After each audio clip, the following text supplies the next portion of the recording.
নৌকা ভর্তি গু হয়ে গেছে। দেশের লোক হিংসা করে হেগে ফেলেছে। এক বুড়ি, তার খুব স্বপ্ন নবীর নৌকাতে পায়খানা ফিরে পুণ্যি করব, এই আশা নিয়ে বুড়ি নৌকার ডালিতে বসেছে। ব্যালেন্স হারিয়ে গেল, বুড়ি ডুবে গেল গুর ভিতরে।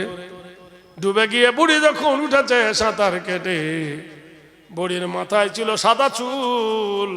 লক্ষ মানুষের পায়খানা কষ হয়ে চুলে কলব ধরেছে। সাদা চুল যদি কালো হয় ছেলে মানুষ লাগবে না? এ ভাই, লাগবে কিনা? সাদা চুল কালো হলে ছেলে মানুষ লাগবে কিনা? এই রে, এই দেখ, সবাই বলছে বুবু তোর চুল কালো হলে কেউ না, ওটা নূর কিস্তি মেডিসিনের কারখানা হয়ে গেছে। এ পড়ার লোক, হাসনাবাদের লোক, টাকির লোক, নিমডানির লোক, ময়লা খোলার লোক, বসিরহাটের লোক সব পাগল হয়ে গেল। কেউ বালতি ভরে নিয়ে যায়, কেউ কলসি ভরে নিয়ে যায়, কেউ কোটো ভরে নিয়ে যায়। শুধু কেউ খায়, কেউ মাখে। কাজ হোক আর না হোক, বদনাম তো রটেছে। সাবা গোসলুল মারকাবা, 7 বার পর্যন্ত নৌকাটা ধুইল।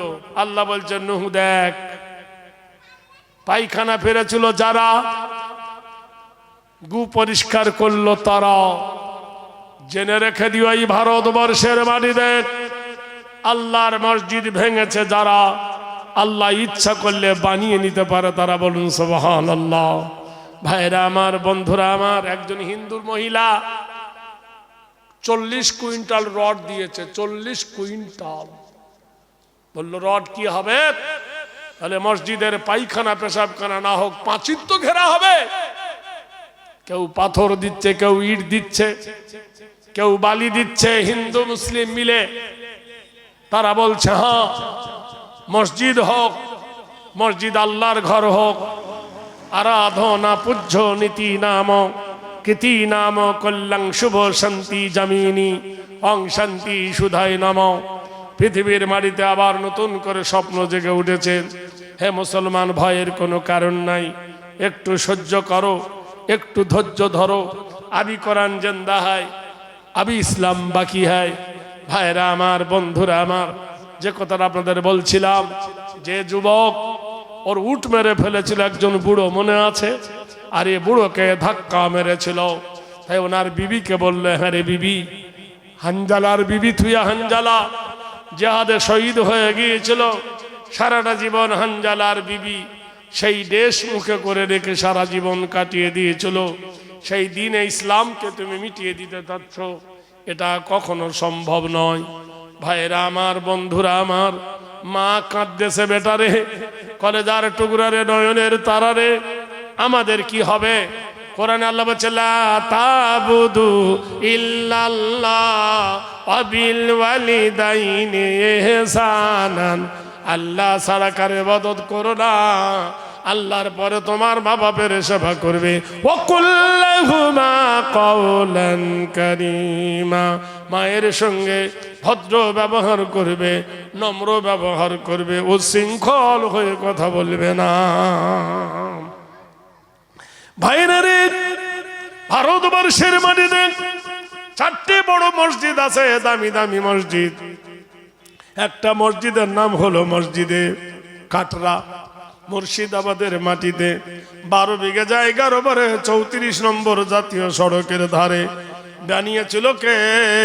মুর্শিদ কুলি খাঁ, যার ভালো নাম ছিল বীরেন গোস্বামী, ব্রাহ্মণের পুত্র।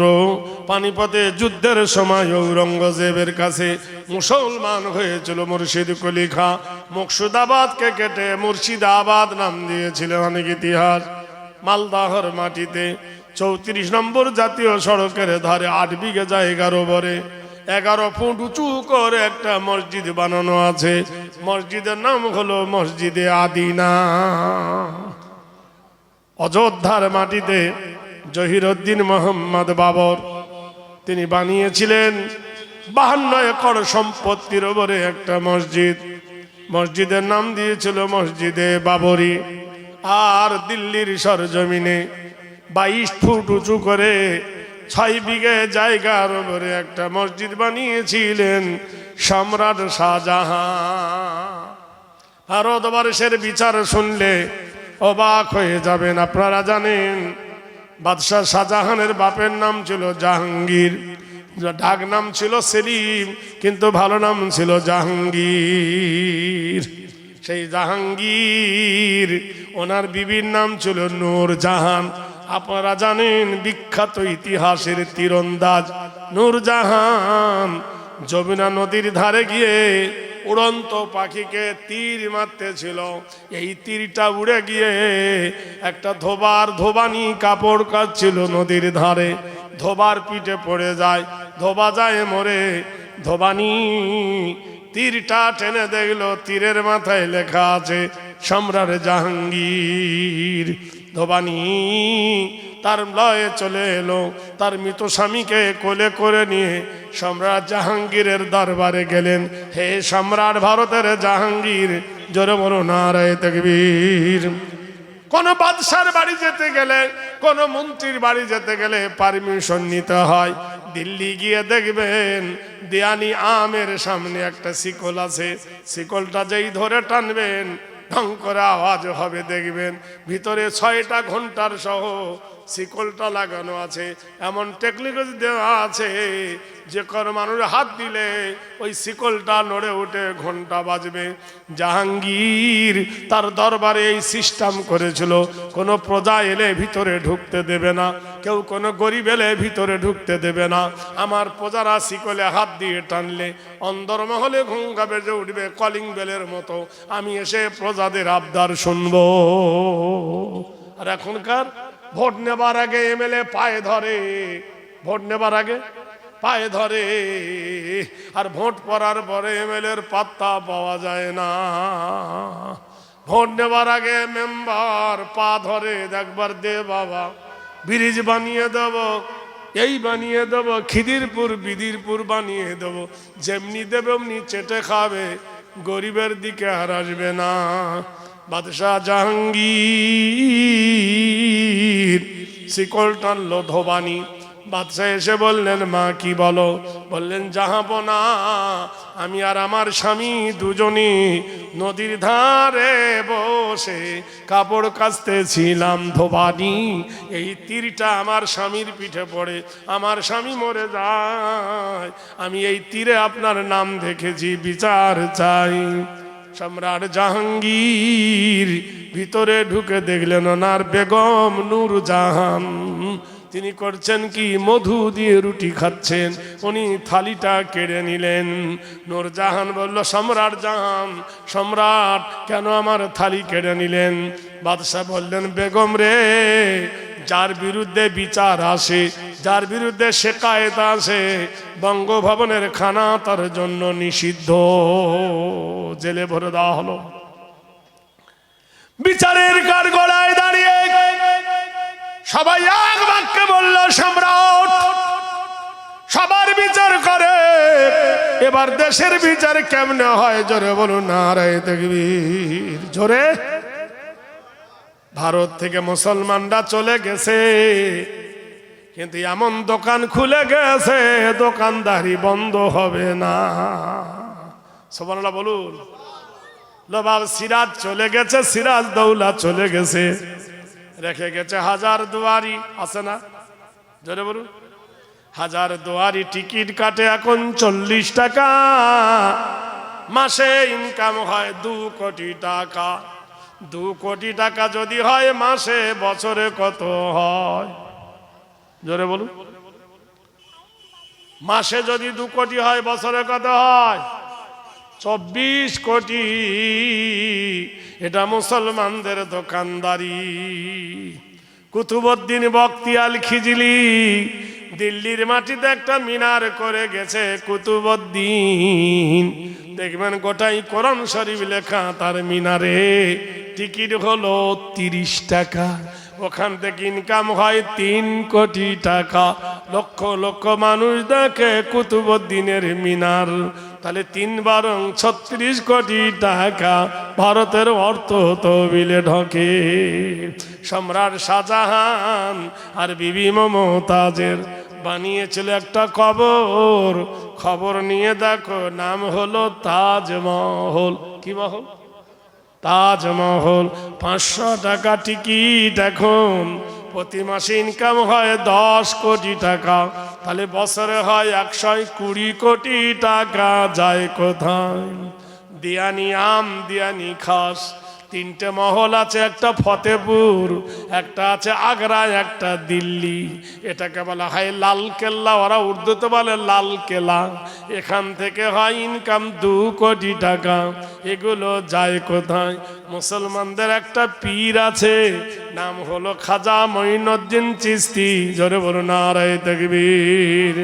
যার দরবারে একটা পাতিলা আছে, সেই পাতিলাতে 120 মণ চাল ফোটে। 100, সন্ধ্যা থেকে সকাল পর্যন্ত টাকা পড়তে পড়তে ভর্তি হয়ে যায়।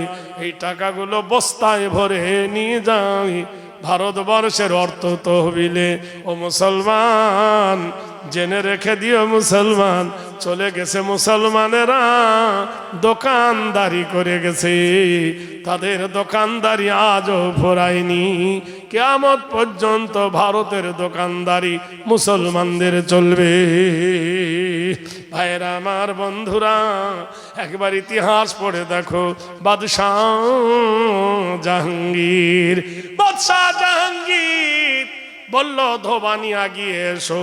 ধোবানি আগিয়ে এলো, দরবার গোটাই মসনদ খাড়া। উনি তীর আর ধনুক নিয়ে এসে বলল, ধোবানি তোমার নাম কি? বলল কমলা। তুমি হিন্দুর মেয়ে? বললো হ্যাঁ। বলে কমলা সুন্দরী, শোনো, রাজ হুকুম লঙ্ঘন করলে তার মৃত্যু। বলে হ্যাঁ। আমি বাদশাহ হুকুম দিচ্ছি, কমলা রে, এই ধনুক আর তীর নে। আমার নূরজাহান তোর সামনে তোর স্বামীকে যেমন হত্যা করে বিধবা বানায়েছে, তাই আমার নূরজাহানের সামনে নূরজাহানের স্বামীকে হত্যা করে নূরজাহানকে বিধবার ড্রেস পরিয়ে দে। সুবহানাল্লাহ বলুন। বিচার দেখুন, নারায়ে তাকবীর। কি বিচার! ভারতবর্ষের মাটিতে বিচার দেখেন। বিচারের দিকে তাকালে আশ্চর্য। ধোবানি তীর আর ধনুক এইভাবে নিয়ে বাদশার বুকের দিকে যখন তুলেছে, থরথর করে কাঁপতে কাঁপতে ধোবানি মাটি লুটিয়ে পড়ল। সবাই বলল, কি ব্যাপার? এই তো সুবর্ণ সুযোগ, কেন তীর মারলে না? ধোবানি বলল, মারবো কি করে? আমি দেখতে পেলাম আমার চোখের সামনে আমার মৃত্যু স্বামীর চেহারাটা ভেসে উঠেছে। আমাকে হাত দিয়ে বলছে, ইনসাফের কবর দিস না কমলা রে, ইনসাফের কবর দিস না। আদেল ইনসাফ বাদশাহ বিচার করেছে, একে তুই নষ্ট করবি না। নারায়ে তাকবীর। তাই সঙ্গে সঙ্গে নূরজাহান মেয়েটাকে বুকে জড়িয়ে ধরলেন, নিজের সঙ্গে রাখলেন। ধোবার 2টো মেয়ে ছিল, নিজের মেয়ের মতো করে লেখাপড়া শিখে তাকে মানুষ করেছিলেন। হে বন্ধুরে, এখন নেড়ে বলে আমাদেরকে নাকি ভারত থেকে দেব তেড়ে। মেদিনীপুরের মাটিতে তাড়বর তাড়বর রব বলে এরা রঙ্গিলা, এরা বাংলাদেশ। খুঁজতে খুঁজতে 250 ঘর পেল। 250 ঘরের মধ্যে একটাও মুসলমান নাই। সুবহানাল্লাহ বলুন। ভাইরা আমার, বন্ধুরা আমার, সম্রাট ঔরঙ্গজেব আলমগীর, জাহাঙ্গীরের পুত্র হলো শাহজাহান, শাহজাহানের পুত্র ঔরঙ্গজেব আলমগীর। তখন ঔরঙ্গজেবের বয়স হলো 25 বছর। টকবগে যুবক, ইয়াডালমাডান। পানিপথের যুদ্ধে ঔরঙ্গজেব সেনাপতি সেজে চলেছেন। ঔরঙ্গজেব পথের মধ্যিখানে একজন বুড়ি মেয়ে কপাল ভর্তি সিঁদুর নিয়ে কেঁদে কেঁদে বলল, ও বাবা ঔরঙ্গজেব, ও বাবা তুমি নাকি কোরআনে হাফেজ, ও বাবা ধন, তোমরা নাকি ইসলামকে বড় ভালোবাসো। বললে কি বলতে চাও? বললে বাবা জান, আমাদের ধর্মে আছে কোনো হিন্দু ব্রাহ্মণের যদি স্বামী মরে যায়, সেই স্বামীর জ্বলন্ত চিতাতে তাকে পুড়ানো হবে। ও বাপ ধন রে, আমার স্বামীর জ্বলন্তে চিতা আমি পুড়ব, এর নাম হলো সতীদাহ। তা আমার একটা বেটা আছে বাবা রে, মাত্র 6 মাস বয়স, সেই 6 মাসের বাচ্চাটাকে আমি কার কাছে রেখে যাব? বাবারে তোমাদের ধর্মে আছে মুহাম্মাদুর রাসূলুল্লাহকে মা খাদিজাতুল কুবরা মক্কার মেলা থেকে একটা ছেলে কিনে এনেছিল, নাম ছিল জায়েদ, আল্লাহর নবীকে দিয়েছিল। নবী সেই ছেলেটাকে পুষ্য পুত্র রূপে রেখেছিল। তাহলে মুসলমানেরা পরের ছেলেকে নিজের ছেলে বলে অধিকার দিতে পারে। বাবা তোমার ধর্মে আছে, তাই তুমি যদি মুসলমান হও, নবী প্রেমিক যদি হও, আল্লাহ প্রেমিক যদি হও, রসুলকে যদি ভালোবাসো, তাহলে আমার বেটাকে তোমার বাড়িতে লালন পালন করো। খবরদার আমার বেটার জাত নষ্ট করো না। আমার বেটার যদি জাত নষ্ট করে দাও, কাল কিয়ামতের দিনে আল্লাহর দরবারে তোমাকে ছাড়বো না। বাদশাহ সম্রাট ঔরঙ্গজেব, মুসলমানের ইতিহাস শোনো। তিন কিনকা রাজত্ব পেয়ে উড়ে এসে জোরে বসেছো, মুসলমানের ইতিহাসগুলো পড়ো। এটা মুসলমানের লেখা বই নয়, বইটার নাম হলো রুশ ভারত বাংলাদেশ।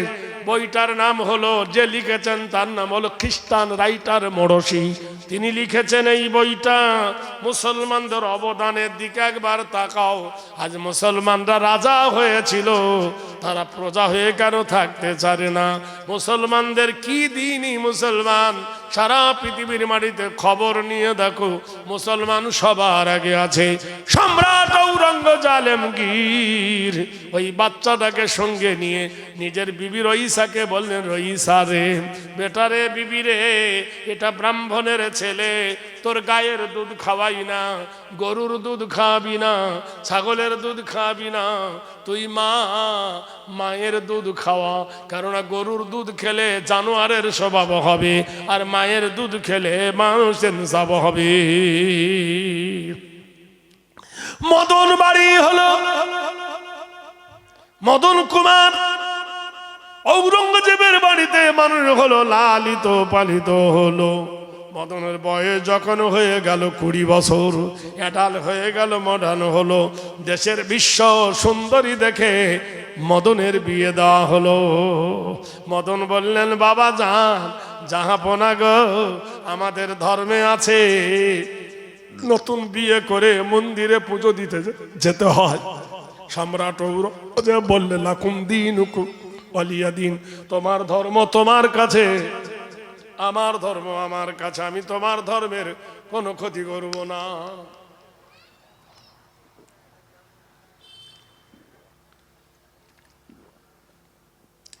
সম্রাট ঔরঙ্গজেব এখনো মুসলমানরা আমরা মানি। বসিরহাটে মিষ্টির দোকান আছে, আছে না? হিন্দুদের, মোল্লাদের, হিন্দুদের। তাহলে আমরা হিন্দুর দোকানের মিষ্টি এনে খাই, অনুষ্ঠানে নিয়ে যাই, বিয়েতে দিই, জলসায় মজলিসে দিই। যদি আমরা সাম্প্রদায়িকতা হতাম, তাহলে কি হিন্দুর দোকানের মিষ্টি খেতাম? আমরা সাম্প্রদায়িকতা নয়, আমরা হলাম সম্প্রীতি। আমরা মুসলমানরা যদি হিন্দুর দোকানে চাল নানি, ডাল নানি, তেল নানি, মাছ নানি, হিন্দুর দোকান চলবে না। আমরা কোনো হিন্দুকে ঘৃণা করি না। কলকাতায় দেখবেন অধিকাংশ হোটেল সব হিন্দু, ধর্মতলার ডাইনে বাঁয়ে যত হোটেল সব হিন্দু। কলকারখানা থেকে লোক ছুটে গিয়ে হিন্দুর দোকানে খায়, আবার কারখানায় চলে যায়। মুসলমানেরা যদি সাম্প্রদায়িকতা ভাবতো, তাহলে হিন্দুর দোকানের কোনোদিন ভাত খেত না। মুসলমান তোমার হোটেলে কোনোদিন হিন্দু ঢুকবে না, ঢোকে? আরে মুসলমান তুমি ভালোবাসো। আমাদের একজন কবি, নাম হলো নজরুল, সে গান গেয়ে গেছে একটা কবিতা, এক বিনতের দুটি কুসুম হিন্দু মুসলমান, এক বিনতের দুটি কুসুম হিন্দু মুসলমান, মুসলিম তার নয়নমণি, হিন্দু তাহার প্রাণ। আমিও রূপ দিয়েছি মা হওয়ার ওই দুটো সন্তান হিন্দু মুসলমান, মা হওয়ার ওই দুটো সন্তান হিন্দু মুসলমান, মন্দিরে ঘন্টার ধ্বনি মসজিদে আজান। আল্লাহু আকবার, জোরে বলুন। দুই জাতি ভাই সমান মরে মড়ক এলে দেশে, বন্যাতে দুই ভাইয়ের কুঠির সমানে যায় ভাসে। চাঁদ সূর্যের আলো কেহ কম বেশি কি পান? সুবহানাল্লাহ বলুন। নারে তাকবীর। সম্রাট চিন্তা করে দেখো বন্ধু, ঔরঙ্গজেব আলমগীর ব্রাহ্মণের ছেলেকে মানুষ করে লেখাপড়া শিখালেন, বিয়ে দিয়ে দিলেন। এসে বললেন, বাবা যান আমি বিয়ে করেছি, নতুন বউ নিয়ে মন্দিরে পুজো দিতে যাব। সম্রাট বললেন, যাও, লা ইকরাহা ফিদ্দিন, কোরআন বলেছে আমার ধর্ম, কোরআন বলেছে লা ইকরাহা ফিদ্দিন। কোরআন জানিয়ে দিয়েছে কারোর ওপর জোর করে দিন অত্যাচার করে না, জোর করে কাউকে মুসলমান করে না, কোরআন কারোর ওপর প্রেসার দেয় না। আল্লাহর নবী বলেছেন, কোরআন জানিয়েছে লা ইকরাহা ফিদ্দিন, দিনের ব্যাপারে কোনো জোর নাই, জবরদস্তি নাই। মদন পুজো দিতে গেল মন্দিরে, পুজো দিতে গিয়ে যখন সোমনাথ মন্দিরে সেজদা করতে যাবে, ওকে গড় করা বলে ওরা। যেই করেছে মন্দিরের ঘন্টা বেজে উঠল, আলো জ্বলে আলো নিভে গেল। মদন মাথা তুলে দেখলো তার বিবি বাম দিকে দাঁড়িয়েছিল, বিবি আর নাই। মদন চিৎকার করে বলল, হে আমার বিবি কই, আমার বিবি কই? এমন সময় মন্দির থেকে আওয়াজ আসছে, মদন বাড়ি যাও, তোমার বিবিকে আমি স্বর্গে নিয়ে গেলাম। স্বর্গের কথা শুনে মদন বাড়ি গেল। সম্রাট ঔরঙ্গজেব বলল, বাবা আমার বৌমা কই? বলে, তোমার বৌমাকে মন্দিরের নিষ্ঠুর দেবতা ওকে স্বর্গে নিয়ে চলে গেছে। ঔরঙ্গজেব আলমগীর সঙ্গে সঙ্গে তার সৈন্যদেরকে বলল, মন্দিরটা চতুর্দিকে ঘিরে নাও, বাহিরের কেউ যেন ঢুকতে না পারে, কেউ যেন বেরুতে না পারে। চতুর্দিকে সৈনিক ঘুরে দাঁড়ালো। সম্রাট ঔরঙ্গজেব আলমগীর মন্দিরের সামনে দাঁড়িয়ে বলল, ও মন্দিরের পুরোহিত, ও মন্দিরের দেবতা, তুমি যদি ভগবান হও তোমার ভগবতী আছে, তুমি যদি ঈশ্বর হও তোমার ঈশ্বরী আছে, তুমি যদি নারায়ণ হও তোমার নারায়ণী আছে, তুমি যদি শিব হও তোমার পার্বতী আছে, তাহলে আমার মদনের বউকে নিমি কোথায় গিয়েছ? বলল, স্বর্গে নিয়ে গেছি। সম্রাট বলল, স্বর্গে নাপাক জায়গা না পবিত্র জায়গা? স্বর্গ যদি পবিত্র হয় পরের বউকে নিয়ে গেলে কি স্বর্গ মানায়? মন্দিরের ঠাকুরের মুখ দিয়ে আর কথা বার হলো না। যে মূর্তির ভিতরে কথা বার হচ্ছিল, ঔরঙ্গজেব তরোয়ালটা টেনে মন্দিরের পুরো মাথায় মারল। ঠাকুরের মুন্ডুটা কেটে গেল, ওর ভিতরে বেরিয়ে হলো লাল টকটকে রক্ত। সবাই বলল, এ কি? বলে, দেখতে বুঝি পাও না? মাটির প্রতিমা কি কোনোদিন কথা বলে? মানুষের ভিতরে মাথা গলিয়ে কথা বলতো। সঙ্গে সঙ্গে এরা বলল, তাহলে মদনের বউ কই? মন্দিরের বাংকার খুলে মন্দিরের তলায় মদনের বউকে পাওয়া গেল উলঙ্গ অবস্থায়, ধর্ষণ অবস্থায়। হিন্দু ভাইয়েরা বললেন, জাহাপনা গো, যে মন্দিরে অপবিত্র কাজ হয়, মন্দির নাপাক হয়ে গেছে, আবার মন্দির ভালো করে গড়িয়ে দেন। মন্দিরের লকার ভেঙে তখনকার বাজারে 16 মণ সোনার গহনা বার হয়ে এলো। আবার সেই সোনার গহনা দিয়ে ঔরঙ্গজেব আলমগীর সম্রাট মন্দির বানালেন। ইতিহাস বোধহয় ভুলে গেছো ভাইয়েরা আমার, বন্ধুরা আমার। শুধু মুসলমানদের ওপর বদনাম ছাড়া আর গাল ছাড়া তোমরা কি খুঁজে পাও না? ভারতবর্ষের মাটিতে কোনো মুসলমান তো রামায়ণের বিরুদ্ধে বলে না, বেদের বিরুদ্ধে বলে না, গীতার বিরুদ্ধে বলে না, বাইবেলের বিরুদ্ধে বলে না। তোমরা যদি বাইবেল পড়ো, শরীরতত্ত্ব হেরি নাম কল্যাণ হং শান্তি সর্বভূত কল্যাণ হেরি নাম নমস্তি মোহাম্মদে ভয়। তোমার বেদ বলে দিয়েছে মায়ের পেট থেকে জন্ম নিয়ে যিনি মিথ্যা কথা বলেননি তিনি মুহাম্মদ রাসূলুল্লাহ সাল্লাল্লাহু আলাইহি ওয়াসাল্লাম। ও আব্দুল্লাহি ওয়াল মাতালাং তিসলং তিত্ত তিস এবং লা ইলাহা ইল্লা হারব কিবা করং মুহাম্মাদং পরম পরম পাদম সত্যম মুহাম্মাদুন সুন্দরম। ওই যে মক্কার সরজমিনে আব্দুল্লাহর জিন্ন কুঠিরে মা আমিনার ঘরে আলো করে যিনি এসেছিলেন নূর নবী মুহাম্মদ রাসূলুল্লাহ, জোরে বলুন সাল্লাল্লাহু আলাইহি ওয়াসাল্লাম।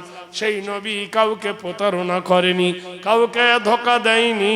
বেদ বলেছেন যদাদাং শরণাং পূজ্যত নাম আল্লাহ বয়, তিনি জীবনে কোনোদিন মিথ্যা কথা বলেননি। এই জন্য আরবের বিখ্যাত কাফের তার নাম রেখেছিল আল আমিন, তুমি সত্যবাদী। আরবের লোক তাকে ডাকতো সত্যবাদী বলে। এমন একজন নবী মুহাম্মদ আরবি জীবনে কোনোদিন মিথ্যা কথা বলেননি, তিনি ছিলেন মুহাম্মদুর রাসূলুল্লাহ সাল্লাল্লাহু আলাইহি ওয়াসাল্লাম। ভাইরা আমার, বন্ধুরা আমার, তাহলে চিন্তা করে দেখো সেই মুহাম্মদ আরবি সাল্লাল্লাহু আলাইহি ওয়াসাল্লাম আমাদের রাসূল, আমাদের হাবিবে মকবুল, নূরে মুজাসসাম রাসূলে আকরাম, জান্নাত গুলফাম আজ ভরে, হাবিবে রহমান ইমানে সুবহান আসছে আমিনার ঘরে। আপনারা জানেন আমাদের ছেলেরা স্কুলে যায়, কি পড়ে? ওয়াতে অজগর, আতে আম, হর্ষইতি ইঁদুর, দীর্ঘইতি ঈগল পাখি পড়ে না? আমার আফসোস হয় এত মুসলমান কবি এলো, যদি আমাদের জন্য কিছু করে যেত। তাই আমি একটা বই লিখেছি, বইতে নাম দিচ্ছি ওয়াতে ওযু করে নামাজ পড়ো, আতে আজান শুনে জামাত ধরো, হর্ষইতে ইমাম সাহেব নামাজ পড়ান, দীর্ঘইতে ঈদগাহার মাঠ পবিত্র স্থান, হর্ষইতে উঠে পড়ো খুব সকালে, দীর্ঘইতে উষা কালে আজান তালে, রিতে ঋণের বোঝা মাপ হয় না, লিতে লির ব্যবহার দেখা যায় না, এতে এশার নামাজ রাত্রে পড়ি, ওইতে ঐক্য শিক্ষায় জীবন গড়ি, ওতে ওজনে ফাঁকি মহাপাপ, ওতে ঔষধে ভেজাল অভিশাপ। কতে কুকুর খতে খরগোশ নয়, কতে কলমা পড়ে ঈমান আনি, খতে খতনা প্রথা সুন্নত জানি, গতে গুনার কাজে থাকবো নাজাত, ঘতে ঘুষ নিলে সে হয় গুনাহগার, ওতে ওর মতো টুপি পরি, ছতে চাঁদ দেখে সব রোজা ধরি, ছতে ছোটর প্রতি ভালোবাসা, পরদিন জয়ে জান্নাতে যাব সবার আশা, ঝতে ঝগড়া করা হয় মহাপাপ, এই ওর বোঝা হবে না মাপ, টতে টাকা করি সুদ নেব না, ঠতে ঠিকই রাখিব ইমান খানা, ডতে ডান্ধার দিয়ার বিলিখি, ঢতে ঢাকনা দিয়ে খাবার রাখি, মধ্যাহ্নর মাথা উঁচু, তাইতে তামাম আলম নয় তো নিচু, থতে থাকতে হবে পাপের দূরে, দতে দরুদ পড়ি প্রাণের সুরে, ধতে ধৈর্য ধরি বারে বারে, দন্ত নয় নামাজ পড়ি পাঞ্জবারে, পথে পাক কোরআনে বাণিত সাত, হতে ফেরে বাজে হয় বড় গুনাহগার, বতে বেহেশতে অতি সুখের ঠাঁই, ভতে ভেদা বেদনায় সব ভাই ভাই, মতে মরণ তোমায় স্মরণ করি, অন্তে যায় যেতে হবে জগৎ সারি, রতে রসুল খোদা মরুর রাজা, লতে লাভজ করি পাপের বোঝা, পথে বশ করিব কুপ্রকৃতি, তালবেশয় শক্তি মতো রাখবো কীর্তি, মধ্যাহ্নশয় ষড়ধাতুর দেশ আমাদের, দন্তশয় সালাম জানাই মুসলমানদের, হাতে হারাম ছেড়ে হালাল ধরি, রাতে গাড়ির মাঝে নামাজ পড়ি, দৃঢ়তে দৃঢ় করি মানে কিন, অন্তঃস্থয় লয় হবে না ইসলামের দিন, হসন্তয় সৎ সাহস ওই গুণের আধার, হান্ডে তাই হিংসা গীবত করব না আর, বিসর্গায়ে দুঃখী জনার সেবা ভালো, চন্দ্রবিন্দু চাঁদ উঠেছে করছে আলো, নারায়ে তাকবীর। ছোট হুজুর কেবলা রহমতুল্লাহ আলাইহি যখন ইন্তেকাল করেন, মেজ হুজুর কেবলা রহমতুল্লাহ আলাইহি তখন একটা গজল গেয়েছিলেন, আমি তখন ওনার দরবারে ছিলাম, আমাকে লিখে দিয়েছিলেন, সেটা আমার বইয়ের মধ্যে দিছি।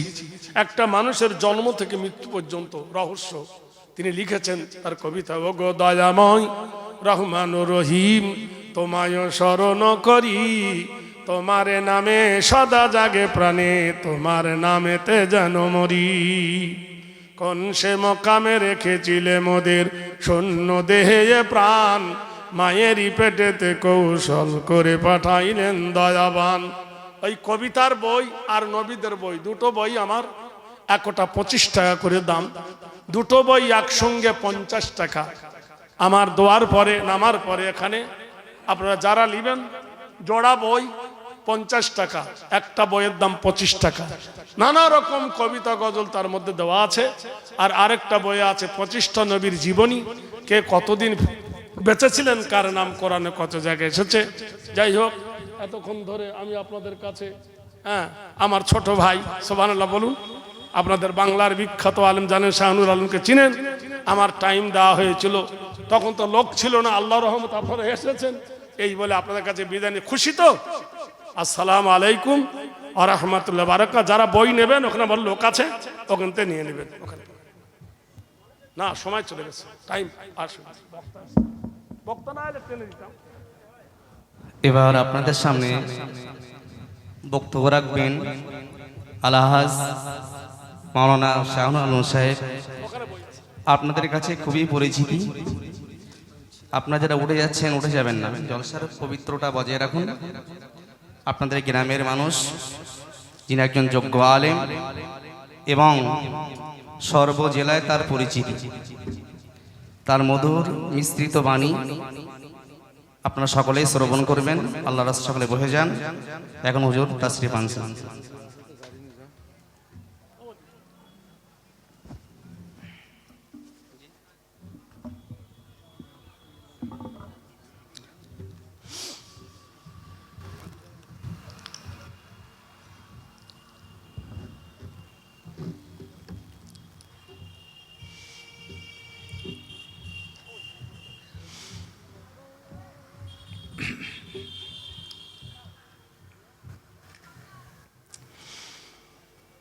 আসসালামু আলাইকুম ওয়া রাহমাতুল্লাহি ওয়া বারাকাতুহু।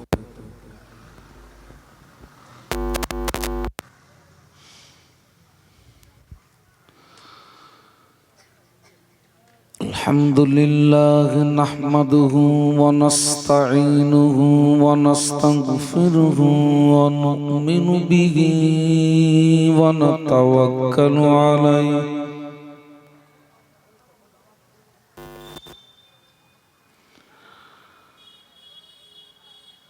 ونعوذ بالله من شرور أنفسنا ومن سيئات أعمالنا